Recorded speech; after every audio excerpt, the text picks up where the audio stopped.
Hello అండి, అందరికీ welcome to back Siddhu daughters channel. మా అమ్మ అయితే బిర్యానీ తీసిందండి. మీరైతే ఫస్ట్ చికెన్ని తెచ్చేసుకోండి. అవి చాలా పెద్ద పెద్ద ముక్కలు ఉండాలి, ఇక్కడ మా అమ్మ చూపిస్తున్నట్టు. వాటిని బాగా కడిగి పక్కన పెట్టేసేయండి. తర్వాత టొమాటోని, ఆనియన్ని కొంచెం ఎక్కువే కట్ చేసుకొని పక్కన పెట్టేసుకోండి. తర్వాత ఈ దినుసులు, మాకైతే ఇక్కడ ఒక ప్యాకెట్ 10 రూపీస్, అందులో అన్నీ వచ్చేస్తాయండి. మీరు ఎక్కువ శ్రమ పడాల్సిన అవసరం కూడా లేదు. మీకోసమై నేను మరీ బాగా చూపిస్తున్నాను అందులో ఏమేమి తీసుకుంటున్నామో. నార్మల్గా చెక్క, లవంగాలు, బిర్యానీ ఆకు, ఇట్లా పువ్వు, అవన్నీ తీసేసుకొని పక్కన పెట్టేసుకోండి. తర్వాత చికెన్ని ఫస్ట్ ఒక ప్యాన్ పెట్టుకొని ఆయిల్ వేసుకొని అందులో ఆనియన్ని బాగా బ్రౌన్ కలర్ వచ్చేలాగా ఫ్రై చేయండి. డీప్ ఫ్రై బాగా ఫ్రై చేసేసి వాటిని అట్లానే పెట్టేసి లో సిమ్లో పెట్టుకొని అందులోనే మనకి అల్లం పేస్ట్ అంటే కొంచెం కొత్తిమీర అల్లం పేస్ట్ ఉంటుంది కదా, అలాంటివి ఏదైనా సరే మీరు యాడ్ చేసుకోవచ్చు. యాడ్ చేసేసుకొని టొమాటోని యాడ్ చేసుకొని బాగా రెండింటిని మిక్స్ చేయండి ఒక 5 మినిట్స్. ఆ తర్వాత అందులోనే మా అమ్మ కర్డ్ వేసింది. ఒక కర్డ్ వచ్చేసి చాలా వేసుకోండి, ఎందుకంటే పెరుగు చాలా పడితేనే అందుకే టేస్ట్ అనేది మీకు బాగా తెలుస్తుంది అనమాట. థిక్ గ్రేవీ అనేది ఫామ్ అవుతుంది. తర్వాత మీకు మీ స్పైస్ తగ్గట్టుగానే కారం పొడి, గరం మసాలా, చికెన్ మసాలా, ఆ తర్వాత కొంచెం ఏదైనా మీకు సంబంధించిన మసాలా ఉంటే అది యాడ్ చేసుకోండి. ఆ తర్వాత వాటిని బాగా గ్రేవీ వచ్చేలాగా కుక్ చేసి దానిలోనే చికెన్ యాడ్ చేయండి. చికెన్లో ఎలాంటి వాటర్, ఒక చుక్క డ్రాప్ కూడా వాటర్ యూజ్ చేయాల్సిన అవసరం లేదు. నార్మల్ చికెన్ వేసేయండి వాష్ చేసిన వెంటనే. ఆ చికెన్లో ఉన్న వాటరే అందుకు సరిపోతుంది. బాగా ఆ గ్రేవీ మొత్తం చికెన్కి పడుతుంది. చాలా గ్రేవీ అనేది మీకు ప్యాన్లో చాలా కనిపిస్తుంది. తర్వాత రైస్ తీసుకోండి, మీకు ఎంత రైస్ సరిపోతుందో అంత రైస్.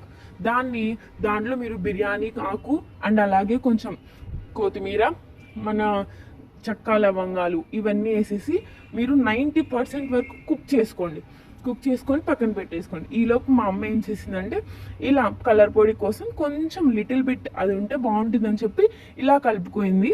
అండ్ మీరు అక్కడ చూస్తున్నాడు కదా, అలానే చేస్తుంది. అండ్ నెక్స్ట్ ఆ తర్వాత రైస్ అనేది మాకు ఇక్కడ బాగా 90% కుక్ అవ్వడానికి వచ్చేసింది. చూడండి,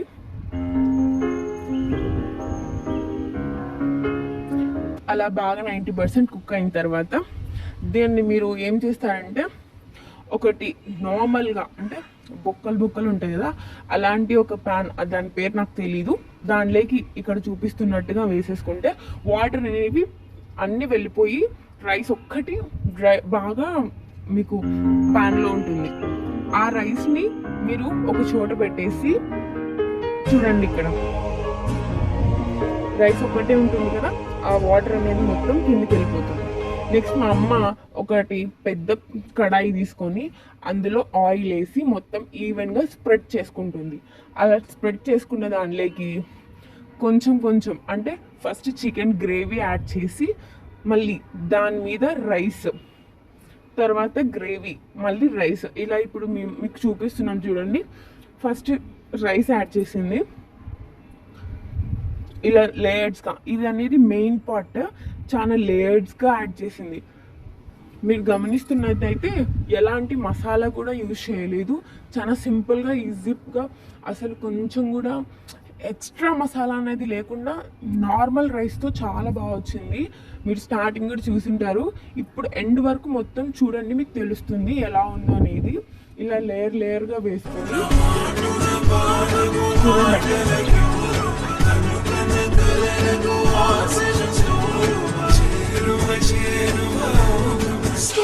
ఆ తర్వాత దాని మీద నాకు ముందు కలుపుకున్న కలర్ పొడి, అందులో వచ్చేసి ఫస్ట్ మామూలుగా వాటర్ వేసుకుంటారు, బట్ మా అమ్మ అయితే లెమన్ అండ్ ఆ కలర్ పొడి వేసింది, కొంచెం ఫ్లేవర్ బాగుంటుందని చెప్పి ఆ దాన్ని మొత్తం పైన వేసేసింది. ఎక్కడ మిడిల్ పోర్షన్లో ఎలాంటి పోర్షన్లో వేయలేదు, మొత్తం ఒకే ప్లేస్లో పైననే స్ప్రెడ్ చేసేసింది బాగా. తర్వాత మాకు కొంచెం గ్రిప్ ఉండాలని చెప్పి ఆ పొగ పోకుండా పైన రాయి పెట్టుకున్నాము. మీ దగ్గర ఉండేది మీరు పెట్టుకోవేసుకోండి. ఇలా చూడండి, పొడిగా అన్నం ఎంత బాగా వచ్చిందో. ఖచ్చితంగా మీరు ఇది ట్రై చేయండి. కొంచెం కూడా మసాలా యాడ్ చేయకుండా మా ముస్లిం ఆంటీ మాకు ఎంతో ఇష్టంగా నేర్పించిన మా ఫేవరెట్ బిర్యానీ ట్రై చేసి ఎలా ఉందో ఖచ్చితంగా చెప్పండి. ఖచ్చితంగా ఛానల్ని లైక్ చేసి సబ్స్క్రైబ్ చేయండి. మీరు సబ్స్క్రైబ్ చేస్తేనే ఛానల్ చాలా గ్రోత్ వస్తుంది అండ్ అలాగే ఇది చాలా మందికి స్ప్రెడ్ అయ్యి వాళ్ళు కూడా ఎలా చేయాలో నేర్చుకుంటారు. And then until bye bye.